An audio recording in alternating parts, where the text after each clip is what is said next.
to the US Open, where Queenslander Jon Millman became the first Aussie to beat Roger Federer in a Grand Slam match since Pat Rafter in 1999. Sunrise crossed to his family for an insight into Australia's newest sporting hero. Shona, this is a life-changing moment for Jon and for his career, certainly. How is Jon going today? Has it all sunk in yet? To be honest, we haven't spoken to him. We haven't worried him. Ron, how do you feel when you watch a game like this? How anxious are you while you're watching?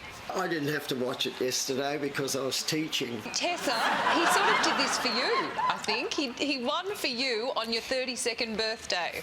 Yeah, no, I messaged him. I think he forgot it was my birthday, so I messaged him. I was like, it's my birthday, good luck, you can win this, do it for me. And yeah, he wrote back happy birthday, so yeah. Right, so you haven't spoken to him, you didn't watch, and he forgot your birthday. Well, please welcome two people who arguably know Jon Millman better than his own family, rampaging Roy Slavin and H.G. Nelson! Thank you kindly. Welcome, gents. Welcome. Yes. Jon Millman is a revelation to a lot of us. What do you make of the man? Well, he came into the US Open as a dangerous floater. And remember, of course, the dangerous floater was at Flushing Meadow, and they just couldn't flush him away. Federer was all at sea, as nearly I can tell. No power in the flushing movements. And it's just fantastic to have this unheralded Australian. No one knew he was in it. No. His family obviously had no idea where he was. But Jon has put the Millman family right at centre stage. And I am so proud that this ordinary family of ordinary people who have ordinary skills, who are good at nothing, have finally stood up and shown the world that if you're really bloody ordinary, one day you might just make it if you can meet a bloke who's got a buggered wrist and is down on his game. It can happen. And isn't that a story for Australia today? It's an Australian story. Exactly. There's a little bit of Millman in us all. You know, I stood nude. Recognise your own Millman. Let it loose. Let it loose. Let it out. Yes. You know, I'm proud to say I'm not a Millman, but by Christ, I wish I was today. Now, moving on to the football finals, which begin this weekend, the Nrl Finals. Now, the Sharks are heading into this under a salary cap cloud. Yes. Do you think they can go all the way? Well, look, can I just say events have overtaken the Sharks somewhat, and I don't know if people have been following this, but the Canterbury Bankstown Bulldogs had their Mad Monday on Monday, and they surprised me certainly by getting wrecked to Neil Diamond. I don't know if anybody in the audience would remember Neil Diamond. Person who's had a big hit with Hot August Night one year, and then Sweet Caroline. I love that song. Do you? Yes. I can't remember any of it. It's just fantastic. Look, it was an interesting insight into Bulldog culture. Now, the boys got together and they did three things. They got very, very drunk. They took all their clothes off in public. And here's the curious one. They then vomited on each other's private parts. Now, you can read into this, Charlie, whatever you like in terms of homoeroticism. And I don't know quite what it is saying, but if you feel the need to vomit on a mate's gear, it's a cry for help. It's a cry for help. Now, I don't know what the future is for the Dogs, and I don't know... and I don't know whether there's... I don't know whether the Western Bulldogs have the same culture. I don't know if they get up to the same thing. If it's dog-related. But if you find yourself on all fours barking at a mate's tool...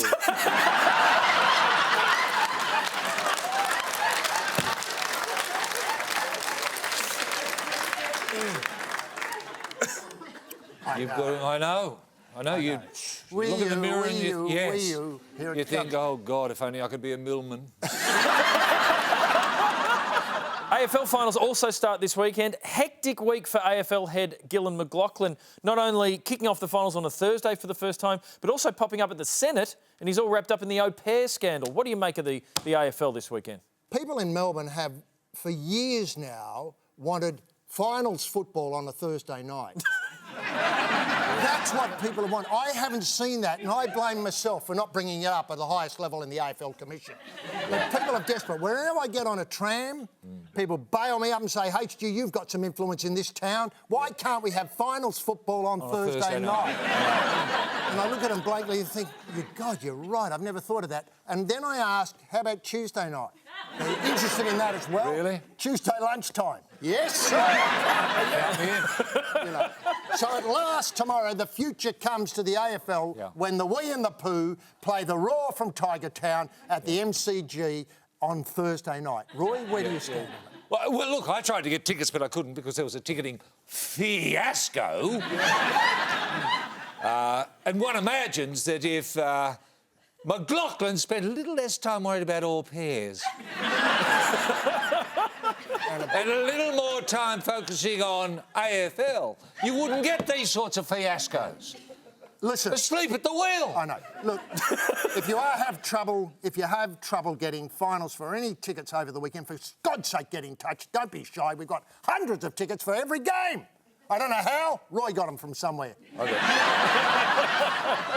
Who'd you see, Roy? Well, I changed my name to McLaughlin, obviously.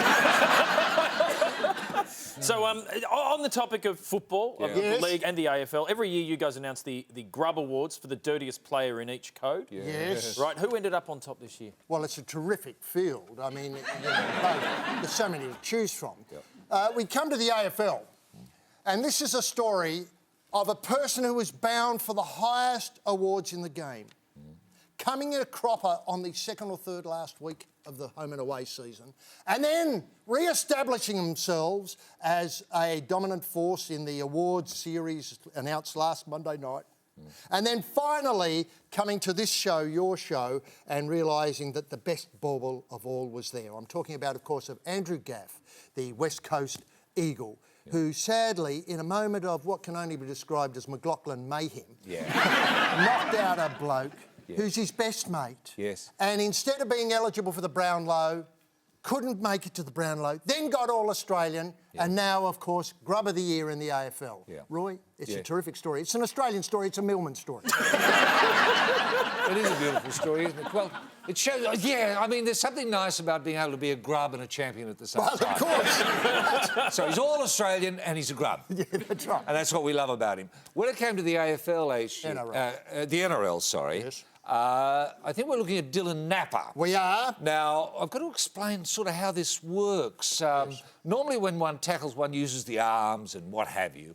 You rarely see the use of the head. No.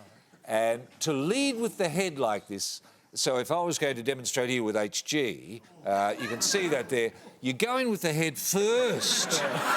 And you get the hard bit of your head against a soft bit of his head. And the idea is to do as much damage as you can with your head, which worked perfectly there. That kiddie was knocked unconscious and he's probably going to be out for some time. And Napper, of course, was sent off stupidly. I didn't think he should have been. Because there's nothing, it was just a technique problem. A technique problem. He couldn't get the arms up. He couldn't get the arms up in time. He sort of had the head going, right, but the arms couldn't get. That's right. But the marvellous thing about Dylan Napper... He's done it before, he's got form. Exactly. Earlier in the season he did, and he was told he should never do that again. Yeah. And the technique that was described to him was wrap them up, on the way down, lay on a bit of nut as you go down. Then no one can ping you for it. No, but this leading with the head, we can't have that in the game of rugby. No, I don't think so. He selected himself, really. Well, I mean, the judges, which is, judging panel of some 7 McLaughlins... That's right.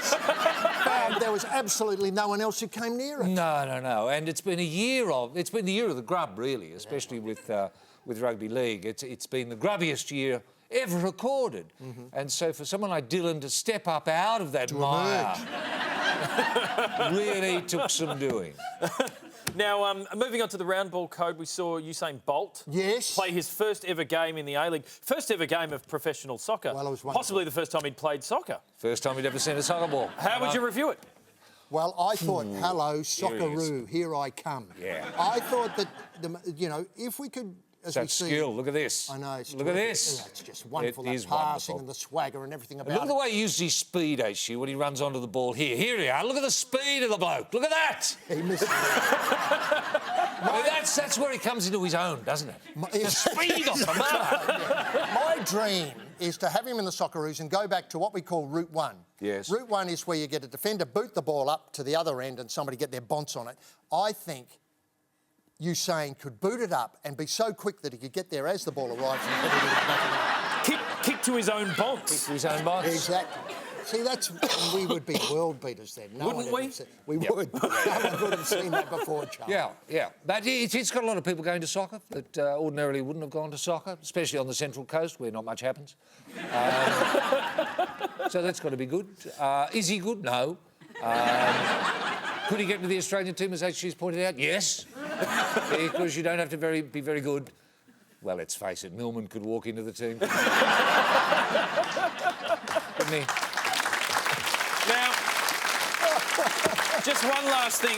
The last time you were here, you graced us with your commentary of MasterChef. And I was Yes. wondering if I could put upon you again to commentate the other great reality competition that's sweeping Yes. the nation, which is, of course, The Bachelor. I was wondering if you could cast an eye over the honey badger as he competes, as the women compete for love. That's tremendous. And here we have two teams, red and blue, obviously, and the badger. And I think the idea is to get the badger in the cruet, isn't it, Roy? I don't know what but it's They're a sort of... all aiming at his cruets, yes. And, you know, you're talking about vomiting on wedding tackle. This is Yeah. hitting the bloke in the cruets with a spear, as in an arrow, with a soft... You know, oh, there he is. He's taken it already. He's taken it. I thought it would last a bit longer. And who got him? Romy, I take it. She's great. She's terrific in Is the he house. banging it on here, though, Roy? No, I don't think so. I don't think so, you think it's HG. genuine? And then No. There's nothing better than a... It's so erotic, isn't it, being in the water? And a fly fish, mate. And there's no... That fly fishing gear doesn't look good. I know. And can I point out, if you've got an inflamed tackle because it's been, you know, hit by an arrow, cooling it off in cold water is very good. And look, can I point out the wrist here? Romance is all in the wrist. Yeah. People forget the wrist. It's so important. Yeah. Would you please thank Roy and HG? Thank you.